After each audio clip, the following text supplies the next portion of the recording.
Everyone, मैं हूं doctor Deepti और आपका मेरे इस यूट्यूब चैनल पे बहुत बहुत स्वागत है। आज की इस वीडियो में हम बात करने वाले हैं वेजिनाइटिस के बारे में। उसके क्या कॉजेस हो सकते हैं, उसके टाइप्स क्या होते हैं और उसके सिम्टम्स यानी कि लक्षण क्या होंगे, और साथ में मैं एक होम्योपैथिक कॉम्बिनेशन के बारे में बात करने वाली हूं जो कि काफी ज्यादा इफेक्टिव है। जहां पर फीमेल्स में वेजाइनल इन्फेक्शन हो या फिर इन्फ्लेमेशन हो तो वहां पर ये मेडिसिन का इस्तेमाल वो डेफिनेटली कर सकती हैं और इसकी कोई साइड इफेक्ट भी नहीं है।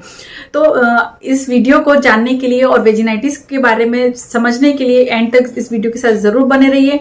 और अगर आप मेरी इस वीडियो को पहली बार देख रहे हैं तो जल्दी से सब्सक्राइब करिए और साथ ही में बेल आइकन को जरूर प्रेस करिए ताकि आपको मेरी हर वीडियो का नोटिफिकेशन जो है मिल सके और आप सारी वीडियोस को टाइम पर देख सकें। और बहुत जल्दी मैं लाइव सेशन भी शुरू करने वाली हूं, लेकिन आप लोगों से रिक्वेस्ट है कि प्लीज सब्सक्राइब, जो सब्सक्रिप्शन हैं या जो सब्सक्राइबर्स हैं वो नहीं बढ़ रहे हैं, तो आप 50,000 तक सब्सक्राइबर्स मुझे चाहिए। किसी भी हालत में अगर आप 50,000 तक सब्सक्राइबर मेरे हो जाते हैं तो मैं जल्दी ही लाइव सेशन भी स्टार्ट कर दूंगी और आपको लाइव क्लिनिक का भी जो बेनिफिट है वो जरूर मिलने लगेगा।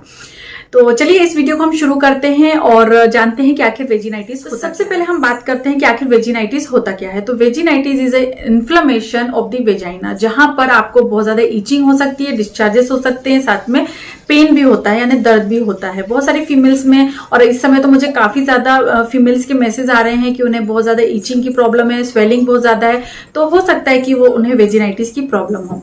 तो इसमें ये प्रॉब्लम होती है। अगर देखा जाए तो हमारे वेजाइनल एरिया जो होती है, जो वल्वा होती है, वहां पे ऑलरेडी कुछ बैक्टीरियाज होते हैं जो कि गुड बैक्टीरियाज होते हैं और वो बहुत अच्छे तरीके से मेंटेन करके रखते हैं।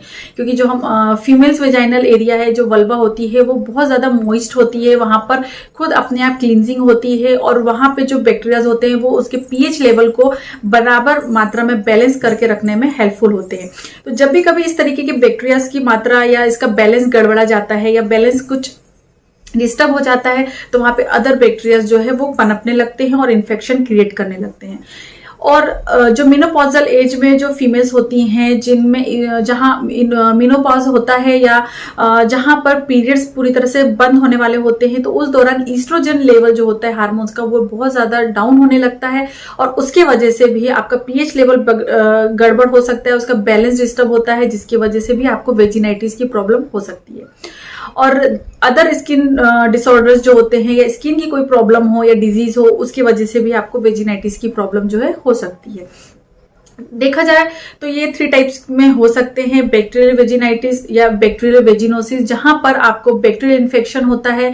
अगर आपके जो गुड बैक्टीरियाज होते हैं, जो अच्छे बैक्टीरियाज होते हैं, जो आपकी नॉर्मल फ्लोरा को मेंटेन करके रखने में हेल्पफुल होते हैं और वहां उसकी बैलेंस बिगड़ जाए या उसकी कमी हो जाए, जैसे कि बहुत सारी फीमेल्स कुछ केमिकल युक्त प्रोडक्ट का इस्तेमाल कर लेती हैं वॉशिंग के लिए, या फिर कोई सेंटेड सोप का इस्तेमाल कर रही है, तो वहां पर जो पीएच लेवल होता है वो गड़बड़ हो जाता है या साफ सफाई का ध्यान नहीं रखने की वजह से भी पीएच लेवल जो है गड़बड़ हो सकता है। तो अगर वहां पर जो नॉर्मल फ्लोरा होता है बैक्टीरियाज का, अगर वो इम्बैलेंस होता है तो उसकी वजह से अदर बैक्टीरियाज घर कर लेते हैं और इन्फेक्शन जो है क्रिएट कर सकते हैं। इसके अलावा जो सेकंड टाइप होता है वो ईस्ट इन्फेक्शन भी हो सकता है। ईस्ट इन्फेक्शन मतलब कि जो नॉर्मली हमारे आसपास फंगस जो है वो पाए जाते हैं, अगर फंगल इन्फेक्शन हो जाता है तो आपको वहां पर भी वेजिनाइटिस के सिम्टम्स जो है क्रिएट हो सकते हैं। और जो लास्ट टाइप होता है वो होता है ट्राइकोमोनियासिस। यहाँ पर जो ट्राइकोमोनियासिस होता है वो एक तरीके का पैरासाइट होता है जो कि आपको सेक्सुअली ट्रांसमिटेड डिजीज में कैटेगरी में रखा जाता है। तो अगर सेफ सेक्स नहीं किया जाता है या प्रॉपर प्रिकॉशंस नहीं लिए जाते हैं तो फिर आपको ये इन्फेक्शन होता है। तो ये थे कुछ टाइप वेजिनाइटिस के और इस टाइप्स के अकॉर्डिंग ही इसका ट्रीटमेंट किया जाता है। तो जो टाइप होते हैं उसके अकॉर्डिंग ही मेडिसिन जो है प्रिस्क्राइब की जाती है। इसके सिम्टम्स के बारे में अगर देखें तो अगर आपको इस तरीके के डिस्चार्जेस हो रहे हैं जहां पे ऑर्डर बहुत ज्यादा है, स्मेलिंग डिस्चार्जेस हैं जो कभी आपको इस तरीके के डिस्चार्जेस नहीं हुए हैं, या अमाउंट बहुत ज्यादा मात्रा में डिस्चार्जेस हो रहे हैं, लगातार आपको ऐसा लग रहा है कि इसका अमाउंट भी बढ़ गया है, इसकी क्वांटिटी भी बढ़ गई है, इसमें स्मेलिंग भी बहुत ज्यादा है और उसका कलर भी अगर आपको थोड़ा बहुत चेंज लग रहा है नॉर्मल डिस्चार्जेस से, तो फिर वहां पर आपको गौर करने की जरूरत होती है। वहां पर ईचिंग इन दी वेजाइनल एरिया होंगी, बहुत ज्यादा खुजली होती है, इंटरकोर्स के दौरान पेनफुल होता है बहुत ज्यादा। इसके अलावा आपको irritation in the vaginal area, painful urination बहुत होंगे, आपको उस दौरान बहुत ज्यादा बर्निंग सेंसेशन होंगे और लास्ट में अगर वहां पर आपको लाइट या थोड़े से स्पॉटिंग अगर होती है या थोड़े से लाइट ब्लीडिंग होती है, तो फिर आपको समझ लेना चाहिए कि आपको कहीं वेजिनाइटिस की प्रॉब्लम तो नहीं है, और प्रॉपर जांच करवाने के बाद में आप उसकी मेडिकेशन जो है ले सकते हैं। और कुछ डिस्चार्जेस जो हो रहे हैं उसके कलर को देख के भी आप टाइप का पता लगा सकते हैं। तो जितने भी मैंने टाइप बताए हैं उसमें अलग अलग तरीके के डिस्चार्जेस होते हैं, तो वो भी हम उसके अकॉर्डिंग भी हम ट्रीटमेंट ले सकते हैं।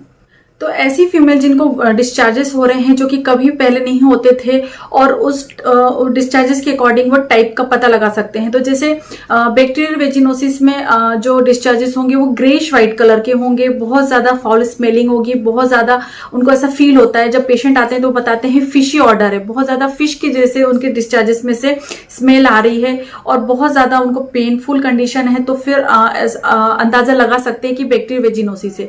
ईस्ट इन्फेक्शन के दौरान होता है बहुत ज्यादा डार्क थिक व्हाइट जो है लाइक कोटेड चीज की तरह डिस्चार्जेस होते हैं, और वहां पर ईचिंग जो होती है, ईस्ट इन्फेक्शन में मेन सिम्टम होता है ईचिंग यानी खुजली का बहुत ज्यादा होना।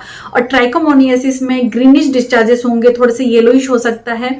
ट्राइकोमोनियासिस में स्पेशली सेक्सुअल इंटरकोर्स के बाद में जो है डिस्चार्जेस जो है वो हो सकते हैं, बहुत ज्यादा मात्रा में बढ़ जाते हैं, और फ्रोदी डिस्चार्जेस होंगे, वहां पे आपको थोड़ा सा फ्रोद वहां पे आपको दिखाई देता है डिस्चार्जेस में। तो इस तरीके के टाइप्स सिलेक्ट हो जाते हैं। अगर डिस्चार्जेस इस तरीके के हैं या सिम्टम इस तरीके के हैं तो उसके अकॉर्डिंग टाइप्स का हम अंदाजा लगा सकते हैं। डॉक्टर के पास आपको कब जाना है? जब लगातार कई महीनों से आपको ईचिंग हो रही है, बर्निंग हो रही है, पेनफुल यूरिनेशन है, इंटरकोर्स के बाद बहुत ज्यादा तकलीफ होती है, तो और आपको ऐसा लग रहा है कि कुछ डिस्चार्जेस हो रहे हैं या वेजाइनल ब्लीडिंग हो रही है बहुत ज्यादा मात्रा में, कभी लगा पीरियड्स ना हो उसके बाद भी अगर आपको स्पॉटिंग कभी स्लाइड दिख जाती है, तो फिर वहां पर आपको प्रॉपरली ट्रीटमेंट या जांच कराने की जरूरत होती है कि आपको वहां पे बैक्टीरियल वेजिनोसिस है या ईस्ट इन्फेक्शन है या ट्राइकोमोनियासिस का इन्फेक्शन है। तो उसके अकॉर्डिंग आपको ट्रीटमेंट जो है शुरू करना पड़ता है। वेजिनाइटिस में कभी कभी आपको फीवर, ठंड लगकर फीवर, पेनफुल कंडीशन भी हो सकती है, और बहुत ज्यादा आपको हेडेक की भी कभी कभी प्रॉब्लम हो जाती है, और डिस्चार्जेस तो होते ही होते हैं। तो इस तरीके के कुछ सिम्टम्स होते हैं। अब बात कर लेते हैं होम्योपैथिक ट्रीटमेंट के बारे में। तो 3 मेडिसिन हैं जो इसको कॉम्बिनेशन में आपको लेना है, और उन कॉम्बिनेशन को आपको प्रॉपर मात्रा में मिला लेना है, और फिर उसको आपको लेना है।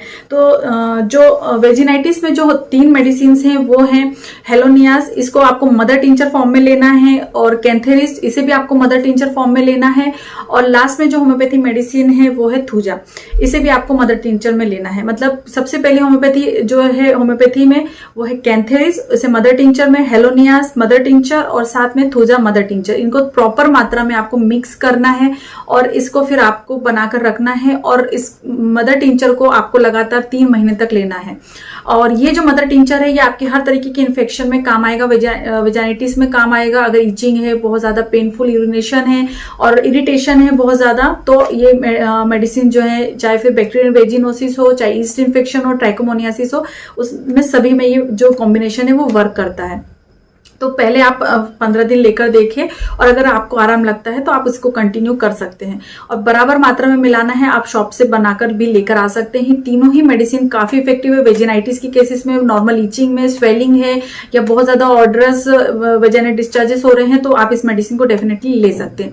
अब लेना कैसे है? तो 10 to 15 ड्रॉप्स आपको 1/4 कप ऑफ वाटर में इसको मिक्स करना है, और दिन में 3 बार, अगर बहुत ज्यादा प्रॉब्लम है तो आप दिन में 3 बार लीजिए, और अगर आपको लग रहा है कि धीरे धीरे ठीक हो रहा है तो दिन में आप 2 बार ही भी इस मेडिसिन के कॉम्बिनेशन को ले सकते हैं। ये बहुत अच्छा वेजिनाइटिस कॉम्बिनेशन है जो कि फीमेल्स में काफी ज्यादा इफेक्टिव है, और बहुत अच्छे तरीके से आपकी प्रॉब्लम को धीरे धीरे करके ठीक कर देता है। तो होपफुली आपको ये वीडियो जो थी वेजिनाइटिस के बारे में, जिसमें मैंने आपको कॉजेस बताए, टाइप्स भी बताए, और किस तरीके से आप टाइप्स को पहचानेंगे डिस्चार्जेस के अकॉर्डिंग, वो भी बताया है, और होम्योपैथिक कॉम्बिनेशन जो कि काफी ज्यादा इफेक्टिव है वो बताया है।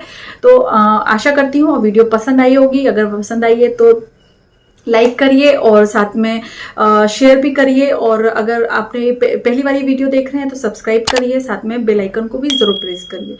इसके बाद मिलूंगी मैं नेक्स्ट वीडियो में, तब तक के लिए बाय बाय। अपना ध्यान रखिए और खुश रहें। धन्यवाद।